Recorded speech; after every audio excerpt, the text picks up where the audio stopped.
Constitution is the largest written document, and every document has a first page. और first page क्या होता है? Preface. Preface. हमारे Constitution का एक preface है जिसको हम बोलते हैं preamble. इसका मतलब ही क्या होता है? जैसे कि हम एक बुक पढ़ते हैं तो preface क्या हमको एक झलक बता देता है एक पूरी बुक का. तो हमारा Constitution का preamble हमको एक पूरी Constitution की एक झलक दिखा देता है.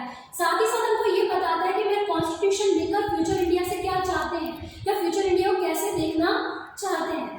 इसके एक वर्ड एक मीनिंग को सिग्निफाई कर रहे हैं. जैसे कि we start with we the people of India. ये बताता है कि who is the government, who is the power come from. हम लोगों से ही सारा पावर आता है. अब क्या लिखा है आगे?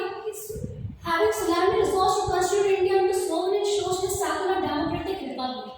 हालांकि सोशलिस्ट और secular word Indira Gandhi government के थ्रू ऐड हुआ था, लेकिन हमारे पूरे कॉन्स्टिट्यूशन के अलग अलग प्रोविजंस में ये एम्बेडेड था. इसके मीनिंग, अब इसके मीनिंग का हम देखते हैं. सोवरेन, सोवरेन मतलब we are independent to take our own decision.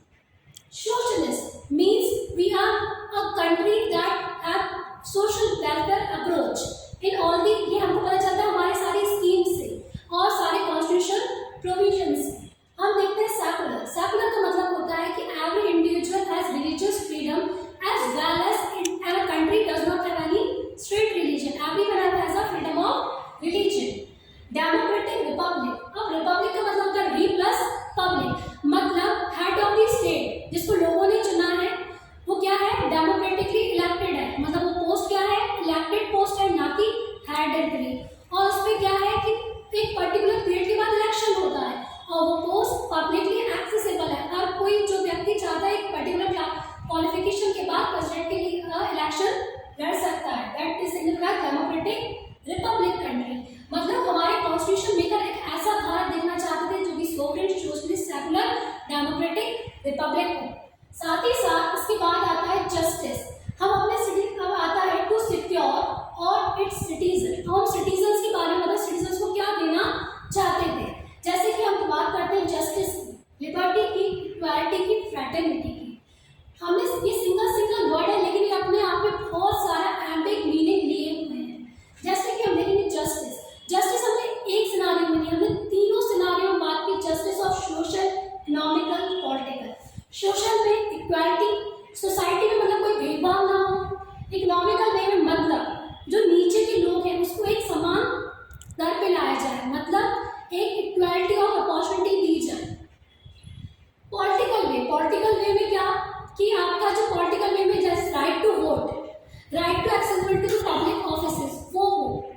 फिर हम देखेंगे liberty of thought, expression, belief, faith and worship. Liberty means आपको नो रिस्ट्रेंट, आप पे रिस्ट्रेंट नहीं लगाई जाएगी. आपको सोचने की, समझने की, उसके आपके विचारों को एक्सप्रेस करने की पूरी अपनी राइट होगी. इक्वालिटी क्या दिया? Status and opportunity and promote among them all. Equality of status मतलब क्या कि हमारे यहाँ कोई भी राजा महाराजा, कोई बड़ा और कोई छोटा नहीं होगा. साथ ही सबको स्टेटस की इक्वालिटी दी जाएगी. बात भी सही है. आप लिबर्टी दोगे लेकिन इक्वालिटी नहीं दोगे उसका कोई मतलब नहीं रह जाता है. आपको उस अपॉर्चुनिटी को क्या है? सबको देना है. मतलब equal accessible of all the main resources to all. तभी तो हम देते हैं राइट टू वर्क, है ना. स्कॉलरशिप देते हैं क्यों? क्योंकि इक्वालिटी मेंटेन करने के लिए. फिर आता है वर्ड फ्रैटर्निटी. इसमें दिया है showing the dignity of the individual. कहा जाता है कि हमारे कॉन्स्टिट्यूशन में कहते हैं, लेकिन उनका मानना था कि एक भी इंडिविजुअल की जो आइडेंटिटी होती है वो बहुत ही सैक्रेड होती है. उसकी आइडेंटिटी को टच नहीं करना, उसको हार्म नहीं पहुंचाना चाहते हैं. तो इसलिए फ्रैटर्निटी का वर्ड एम्फेसिस किया गया है जिससे कि एक नेशनल आइडेंटिटी पिक्चर बन जाए. इससे क्यों कैसे ऐसे प्रोविजन दिए गए हैं जो हमारे कॉन्स्टिट्यूशन में जो फ्रैटर्निटी को बढ़ाते हैं, मतलब भाईचारे को बढ़ाते हैं, वो है हमारी सिंगल सिटीजनशिप. इसके बाद एक लाइन आती है unity and integrity of nation.